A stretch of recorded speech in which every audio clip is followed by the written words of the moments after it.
নমস্কার, আপনারা দেখছেন লোকাল নিউজের ডিজিটাল মিডিয়া। একটি ভিন্ন ধরনের ঘটনা হঠাৎ গ্রাস করলো এনএইচ পাবলিক টিভির চিফ এডিটরকে। হুগলির খানাকুলে ঠাকুরানীচক গ্রাম পঞ্চায়েতের ময়নান বর্ডার অরোরা খালের বাঁধ গত বছর বন্যায় ভেঙে যাওয়ার পর তারপর থেকেই ওই বাঁধ ভাঙা অবস্থায় থাকে। কয়েকদিন টানা বর্ষণের ফলে বাঁধ দিয়ে প্রবল জলস্রোত ময়নানের দিকে বইতে থাকে। সেই খবর এনএইচ পাবলিক টিভি নাজির হোসেন গ্রাউন্ড জিরো পয়েন্ট থেকে লাইভ করতে যাওয়ার সময় পা পিছলে পড়ে দুর্ঘটনার কবলে পড়েন। প্রবল জলস্রোত থাকায় একটি গাছে আটকে পড়ে। স্থানীয় চিকিৎসক এসে এনএইচ পাবলিক টিভির এডিটর শেখ নাজির হোসেনকে ঘটনাস্থল থেকে উদ্ধার করে স্থানীয় চিকিৎসকের কাছে নিয়ে যায়। স্থানীয় চিকিৎসক জানায় পায়ে চোট লেগেছে, তিনি প্রাথমিক চিকিৎসা করেছেন, এই মুহূর্তে বিশ্রামে থাকার বার্তা দেন। এ বিষয়ে শুনুন ঘটনা কি ঘটেছিল এনএইচ পাবলিক টিভি এডিটর নাজির হোসেনের সাথে স্থানীয় এলাকার মানুষের কাছ থেকে।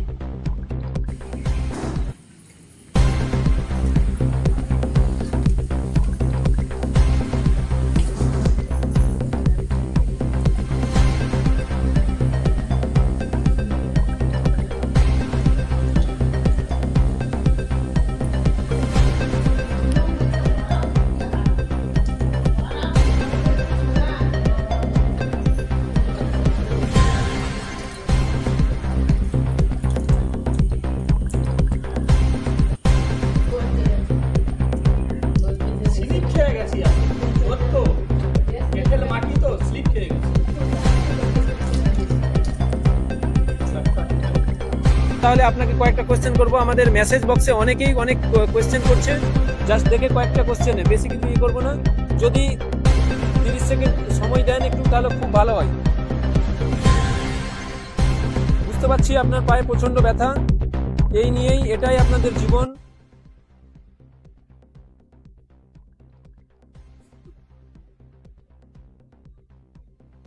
আপনাদের সকলের আশীর্বাদে, ভগবান বলুন, আল্লাহ বলুন, আমি জীবন ফিরে পেয়েছি।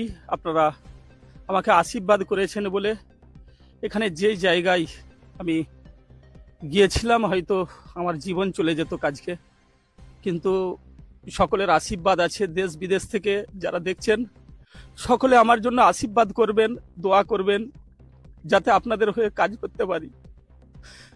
আমি গিয়েছিলাম ঠিক ওখানটাতে, যে সাইডটাতে দেখাবার চেষ্টা করেছিলাম, অনেকে কমেন্ট করছেন যে সামনে থেকে দেখাবার, হ্যালো, কিন্তু আরে যে ড্রেনটা ভেঙেছিল ওখানটা আছি, ডাক্তারবাবুকে সাথে করে নিয়ে আয়। হ্যাঁ, আরো ভিতরে ঢুক, তোরা ভিতরে ঢুক। হ্যাঁ হ্যাঁ হ্যাঁ, আয় জলদি আয়। আমি দেখাবার চেষ্টা করেছিলাম, কিন্তু ওখানটাতে প্রচন্ড এঁটেল মাটি স্লিপ খেয়ে গেছে। এর আগেও আমরা আপনাদেরকে দেখিয়েছিলাম, এই জায়গা থেকেই, গ্রাউন্ড জিরো পয়েন্ট থেকে দেখিয়েছিলাম। কিন্তু আমি একটা কথা সবসময় তুলে ধরতে চাই, যে মাইনানের মানুষ ও ঠাকুরানীচক গ্রাম পঞ্চায়েতের সদস্য, তারা কেন জলের মধ্যে কষ্ট করবে, তারা কেন হয়রানির শিকার হবে? 8 থেকে 9 মাস কেটে গেল। 8 থেকে 9 মাস কেটে যাওয়ার পরে এখন পর্যন্ত মাইনানের চাষি, তারা এলাকার, তারা চাষবাস করে, তারা বিভিন্ন সময়, তারা অনেকে ধার দেনা করে তারা চাষবাস করে, তারা এখনো জমিতে বীজ ফেলে দিয়েছে, বীজ ফেলে দিয়ে চাষবাস করবে বলে তারা অলরেডি সব তৈরি হয়ে গেছে। আর সেই জায়গায় যদি এই বন্যায় বারবার এসে তাদের ফসলগুলো নষ্ট হয়ে যায়। মূলত মাইনেন হচ্ছে কৃষি প্রধান এলাকা, তারা, তাদের ধান সমস্ত যদি নষ্ট হয়ে যায়, তাদের অবস্থা কি হবে? তারা গত বছরে তাদের এখন পর্যন্ত ঘাস শুকায় না একজন, তারা টাকা ক্ষয়ক্ষতি করে তারা চাষবাস করেছে। তারা এখন পর্যন্ত, কেন মাইনানের চাষিরা কি খানাকুল বিধানসভার মধ্যে পড়ে না? ঠাকুরানীচক গ্রাম পঞ্চায়েতের মধ্যে পড়ে না? কেন এখন পর্যন্ত এই জায়গা বাঁধা হয়নি? সেই জবাবদিহি করতে হবে। খানাকুলের যে সমস্ত প্রতিনিধি যারা রয়েছেন, প্রশাসনিক দায়িত্বে রয়েছেন, কেন এই সমস্ত মাইনানের চাষিদের ক্ষয়ক্ষতি, তাদেরকে বুঝতে হবে যে তাদের যে ক্ষয়ক্ষতি, তাদের ক্ষয়ক্ষতির পরিমাণ, তারা কত ক্ষয়ক্ষতির বুকে সম্মুখীন হয় প্রতি বছর। কেন এই দিকে নজর দেওয়া হয়নি? প্রশ্ন আমি বারবার, সেই জন্য এই জায়গাটাকে দেখাবার চেষ্টা করি। আর সেই চেষ্টা করবার কেবলমাত্র মাইনান এলাকার চাষিদের মুখের দিকে তাকিয়ে, আর সেইভাবেই আমি এই গ্রাউন্ড জিরো পয়েন্ট থেকে দেখাবার চেষ্টা করছিলাম, তাতেই কিন্তু বিপত্তি। আমি পা স্লিপ খেয়ে আমি পড়ে যাই। আপনাদের আশীর্বাদ, আপনাদের দোয়াতে একজন এসে আমাকে উদ্ধার করেছে, ওনাকেও আশীর্বাদ জানাই।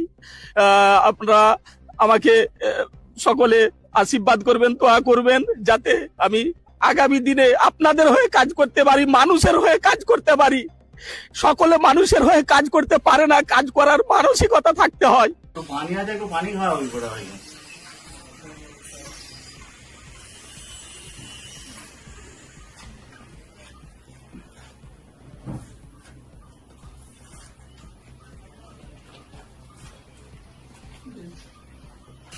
এটার সাথে এটা খাবে, আজকে দুবার খেয়ে নেবে, এখন গিয়ে একবার আর রাতটা একবার, কাল সকালে, কালকে দুপুরে। আর এই মলমটা লাগাবে, আর একটু রেস্টে থাকবে।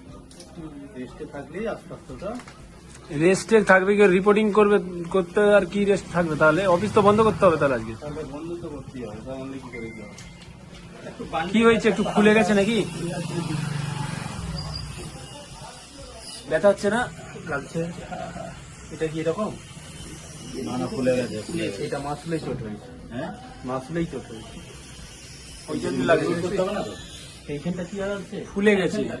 এখানটাতে ফুলে গিয়ে ভেঙে ভেঙে যায়নি তো? এটা করো, করে আর পরে যদি দেখা যায় যে কমছে না, আমি কিন্তু মনে হয় জোর চাপ পড়ে যাচ্ছে। চাপ নিচে থেকে চাপ পড়েছে, নিচের দিকে পড়ে গেছি তো। পা স্লিপের উপর পা স্লিপ খেয়ে পড়েছি তো। পড়ে গেছে ওই জন্য। একটু রেস্টে থাকলেই হবে। আর এগুলো খাও, যদি সেরকম খায় এবার এক্সরে করতে হবে। ব্যান্ড দিতে হবে না, ব্যান্ড থাকবে না। ঝুলছে দেখো প্রচুর। ওইটা এই যন্ত্রণাটা কমে যাবে। ভলিনিটা দেওয়ার জন্য কমে যাবে ব্যথাটা। হরিক সাহেব, কি হয়, কিভাবে কি হলো? বড়রা খালে, আমাদের মাইনান গ্রামে বড়রা খালে গত বছরে ভেঙে গিয়েছিল একটা বাঁধ। গত 9 মাস হয়ে গেল, এখনো কোনো রিপেয়ারিং হয় না। এর আগেও আগের মাসে একটা রিপোর্ট কাজী ভাই এনএইচ পাবলিক টিভি একটা রিপোর্টিং করেছিল, তারপরেও প্রধান ঘুমাচ্ছে, প্রধানের ঘুম ভাঙছে না। আজকে ওখানে রিপোর্টিং করতে যে পা স্লিপ খেয়ে খালে পড়ে যায়।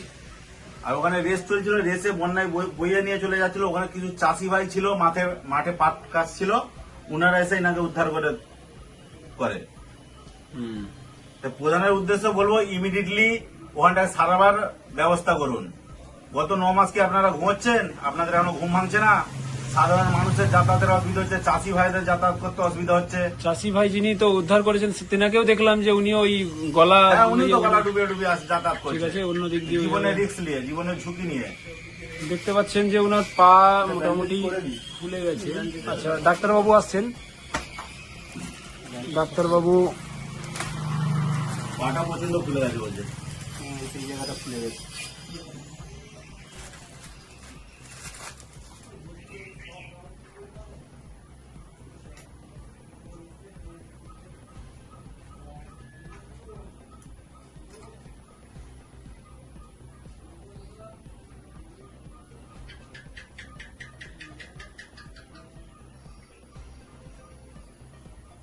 এটা বাড়িতে গিয়ে ভালো করে বেঁধে নেবে। হ্যাঁ, প্যান্টটা তো আছে, পাটা লম্বা করো। খুব লম্বা।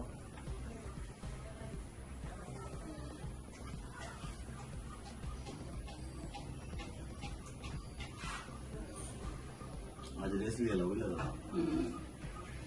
আরে ওইগুলোর জন্যই তো এগুলো জল নালে হ্যাঁ, এই মাঠে তো আমাদের মাঠে পাঁচ চাষিরাও বলছে জল আসার কথা নয় তো। বলছে আমাদের মাঠে পানি থাকে। ফাইনালিকে খারাপ বিধানসভার মধ্যে মনে করেনি তো।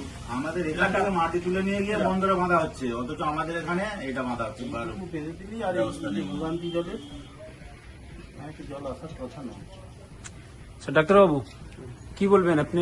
এই যে এনএইচ পাবলিক টিভির এডিটর, উনি এখন অসুস্থ, কি হয়েছে বলে আপনার মনে হচ্ছে? জোর তো হয়েছে, ফ্র্যাকচারও হতে পারে, ঠিক আছে। তো আচ্ছা। আপাতত একটা প্রাথমিক ট্রিটমেন্ট আমি করলাম, করার পরে এটাকে একবার এক্সরে করে দেখতে হবে, রেস্টে থাকতে হবে। মাসলেও চোট হয়েছে আর এখানে এই জয়েন্টে চোট হয়েছে, আচ্ছা আচ্ছা, ঠিক আছে। ওকে, আজকে রেস্ট নিতে হবে। হ্যাঁ, রেস্ট অবশ্যই। আচ্ছা, ওষুধ দিয়েছেন? চোট হয়েছে তো। চলো, আর এটা 2:45 বাজে।